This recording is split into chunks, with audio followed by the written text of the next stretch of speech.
नमस्कार किसान भाइयों, बहुत बहुत स्वागत है आपका मेरे इस यूट्यूब चैनल पर जिसका नाम है फसल फैशन। तो किसान भाइयों, आज की इस वीडियो में हम बात करने जा रहे हैं खीरा की खेती कैसे की जाती है। देखिए, यहाँ पर बहुत ज़्यादा तरीके हैं खीरा की खेती करने को। इतनी ज़्यादा एडवांस टेक्नोलॉजी हो चुकी है, काफ़ी मशीनें लगती हैं खीरा की खेती करने के लिए, या फिर आप जो भी खेती कर रहे हैं उसको करने के लिए बहुत ज़्यादा पैसा लगता है, बहुत ज़्यादा मेहनत लगती है। कई किसान ऐसे होते हैं जो अफोर्ड नहीं कर पाते हैं, भारी मशीनें आती हैं। बट मैं आज आपको एक बेहतरीन सिंपल तरीका बताने वाला हूँ जिसको छोटे से छोटा किसान भी एक आसान तरीके से खीरा की खेती कर सकता है और बहुत ही ज़्यादा मात्रा में एक बेहतरीन पैदावार ले सकता है। तो दोस्तों, आज की इस वीडियो में मैं आपको पूरी डिटेल्स में जानकारी देने वाला हूँ कि मैं किस तरह से खीरा की खेती करता हूँ।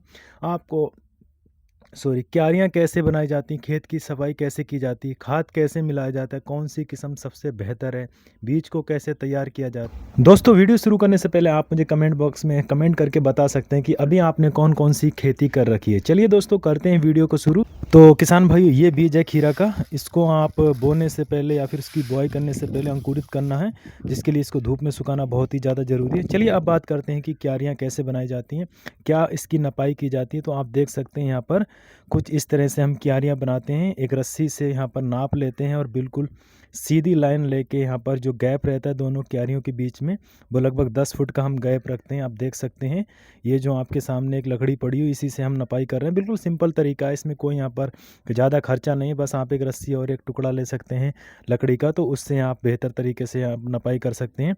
तो दोस्तों, कुछ इस तरह से क्यारियों को तैयार किया जाता है। आप देख सकते हैं इसमें लाइनिंग डाल ली जाती है, और कहीं कहीं मिट्टी ऐसी होती है जहाँ पर हमको ये लाइन पैर से नहीं बनती, निशान नहीं बन पाता है, तो फिर हम चूने का भी इस्तेमाल कर सकते हैं। और इससे ये रहता है कि जब हम ट्रैक्टर से इसकी क्यारियाँ बनाएंगे कुछ इस तरह से आप देख सकते हैं, तो उसमें आसानी रहती है और ये बिल्कुल सीधी क्यारियाँ बनती हैं। आप तो चलिए किसान भाइयों, अब आपको दिखाते हैं लाइव कि किस तरह से क्यारियों को बनाया जाता है। तो दोस्तों, आप देख सकते हैं ये मशीन है जिससे हम यहाँ पर क्यारियाँ तैयार करते हैं, और बहुत ही आसानी तरीके से इस ट्रैक्टर से हम क्यारियों को तैयार कर लेते हैं। जो मैंने अभी शुरू में आपको दिखाई थी, जो लाइन डालते हैं, और मैंने आपको बताया था अगर लाइन काम नहीं करती तो चूना डालते हैं, तो उसी के निशान के ऊपर इसको रखा जाता है और बिल्कुल सीधी लाइन में जाके ये क्यारियों को तैयार करती है।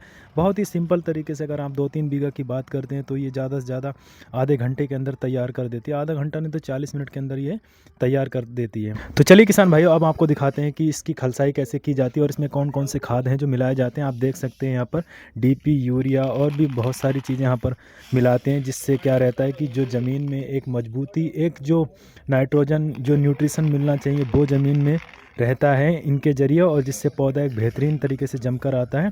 इसमें बहुत सारी चीज़ें हमने मिला रखी हैं, आप देख सकते हैं। अगर आप पहचान लेते तो मुझे कमेंट बॉक्स में आप बता सकते हैं। अगर आप चाहते हैं कि मैं इनके सबके नाम बताऊं तो आप मुझे कमेंट में पूछ सकते हैं हमने क्या क्या इसमें मिलाया हुआ है। और इसको अच्छे तरीके से मिक्स कर लेते हैं। मिक्स करने के बाद यहाँ पर इसको एक बाल्टी में भरकर फिर हम उसी नालियों के अंदर डालते हैं। क्वान्टिटी बहुत ही सेम रखते हैं, ऐसा नहीं है कि यहाँ पर कुछ ज़्यादा या कम रखते हैं। और यहाँ पर ये हम एक इंसेक्टिसाइड डालते हैं जो बहुत ही ज़्यादा अच्छा रहता है। कुछ इस तरह से खाद को फैला लिया जाता है, उसी नालियों की बात कर रहा हूँ मैं, और फिर इस तरह से इसकी खलसाई कर लेते हैं। दोस्तों, अगर आपने ये खलसाई नहीं देखी कि इसको किस तरह से गबदाई की जाती है, ये यूरिया मिट्टी में कैसे मिलाई जाती है, तो चलिए किसान भाइयों, अब आपको दिखाते हैं। और रही बात यहाँ पर ये कितनी गहराई तक मिट्टी को अंदर मिलाती है, तो लगभग 1.5 से 2 फुट की ये गबदाई नीचे गहराई मिट्टी तक करती है और मिट्टी को बिल्कुल चूरा चूरा कर देती है, जिससे यहाँ पर बीज बोने में बहुत ही ज़्यादा आसानी रहती है। दोस्तों, ये वो मशीन है जिससे यहाँ पर ये गबदाई की जाती है, आप देख सकते हैं। और ये बहुत ही सिंपल तरीके से काम करती है, इसमें कुछ भी ज़्यादा एफर्ट डालने की ज़रूरत नहीं। बस आप लो गैर में ट्रैक्टर को लगा दो और ये बिल्कुल प्रेस करती हुई यहाँ पर खुद ब खुद यहाँ पर तैयार कर देगी बीज बोने के लिए। तो बहुत ही ज़्यादा आसान तरीके से यहाँ पर खेती की जा रही है खीरे की, और कुछ इस तरह से ये मशीन काम करती है। आप इसमें देखोगे कि मिट्टी के डेले जो रहते हैं वो बिल्कुल भी नहीं आपको दिखाई देंगे। एक तरह से मिट्टी को बिल्कुल भुरभुरा बना देती है, और यही ज़्यादा बेहतर रहता है यहाँ पर जो हम बीज लगाते हैं उसके लिए। इससे ये रहता है कि बीज जल्दी निकल आता है। तो किसान भाइयों, अब मैं आपको बता देता हूँ कि बीज को कैसे तैयार किया जाता है। आपने जो भी बीज बोना है उसको सबसे पहले सुखा लेना है, फिर उसको पानी में 1 घंटे के लिए भिगो के छोड़ देना है। फिर जो आंकड़े के यहाँ पर पत्ते रहते हैं, इसमें इसको अच्छे से कवर करके पैक कर देना है, और ऊपर से 3-4 कपड़े बांध कर इसको 2-3 दिन के लिए आप कहीं पर गर्म जगह पर रख दें, जिससे ये बहुत ही अच्छा अंकुरित होता है। तो चलिए मैं आपको दिखाता हूँ कि बीज को कैसे बोया जाता है। आप कुछ इस तरह से ये गड्ढे बनाए जाते हैं, छोटे-छोटे गड्ढे, और इनको अच्छे से मिट्टी जो रहती है डले उनको फोड़ लिया जाता है और एक गड्ढे में लगभग 4 से 5 बीजों को डाला जाता है, कुछ इस तरह से आप देख सकते हैं, और इनको अच्छे से सेट कर दिया जाता है। फिर ऊपर से हल्की सी मिट्टी डाल देते हैं और दोस्तों 2-3 दिन के बाद यहाँ पर ये बीज निकल आता है। इसके ऊपर हम पिन्नी भी डालते हैं, जिससे क्या एक नमी बनी रहती है, पसीजता है पानी, तो उसमें ये रहता है कि जो पौधों को थोड़ी सी नमी मिलती है तो उससे जल्दी आ जाता है। तो दोस्तों आगे की वीडियो में मैं आपको दिखाऊंगा कि यहाँ पर ये कैसे जम के आया है और कितनी अच्छी इसकी पैदावार होने वाली है। अगर आपको वीडियो अच्छी लगी हो तो ज़रूर कमेंट करें, और दोस्तों अगर आपके कोई सवाल हैं खेती से रिलेटेड, आपको कोई दिक्कत आ रही है तो आप मुझे कमेंट बॉक्स में पूछ सकते हैं।